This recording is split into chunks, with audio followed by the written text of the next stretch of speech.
Good morning, I'm Nivareti Manu, and this is your morning news fix for Wednesday, 5th of June. In this update, the Employment Relations Authority has been asked to step in over Ministry of Education job losses. The PSA is taking legal action against the ministry in relation to spending cuts demanded by the government. More than 700 jobs are affected. PSA National Secretary Dwayne Leo says it's similar to the TVNZ collective agreement case, which has resulted in the company needing to consult again with impacted workers. The ministry here is basically not following its obligations to meet with their applicants, meet with our members and agree on options for each employee on a case-by-case basis. Also not following the obligations are electric vehicle owners who failed to prepay for their first block of road user charges. The charges were introduced on April 1st, but Transport Minister Simeon Brown announced a 2-month grace period. Just under 12,000 owners missed the deadline at the end of last month and now face a $200 fine and a 10% penalty on unpaid charges. Finance Minister Nicola Willis says it's an offence not to pay. The Police Minister has been forced to defend officers at a tense public meeting over increasing crime concerns in Auckland CBD. After a short speech where Mark Mitchell touted a 58% increase in foot patrols, local residents had their say. One claimed that police had been lazy and had picked out which crimes they wanted to deal with.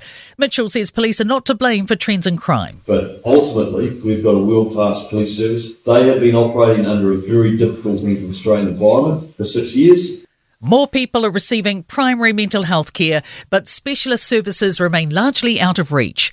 A 5-year Mental Health and Wellbeing Commission report reveals more people are accessing community-based care, but access to specialist services has dropped from 3.8% of the population in 2018 and 19 to just 3.4% in 2022 and 23. New research is underlining the public appetite for news by local journalists. Commissioned by the News Publishers Association, it surveyed just more than 1,500 New Zealand adults. Association Director of Public Affairs Andrew Holden says 93% of respondents access the news at least once a day across a range of different sources. When they're asked whether they trust those sources, i.e. the local news sources for information, 80% of Kiwis say that they do, which just goes to show that local journalism really matters to them. It comes as discussions continue around legislation to force social media giants to pay for using news media. Indian Prime Minister Narendra Modi is claiming victory in the country's election. His alliance is leading with just under 300 seats, above the 272 needed to form a government, but well short of the 400 he set out to win. And in sport, top seed Novak Djokovic has withdrawn from the French Tennis Open due to a torn medial meniscus in his right knee. In the women's draw, defending champion Iga Swiatek will play Coco Gauff in the semi-finals.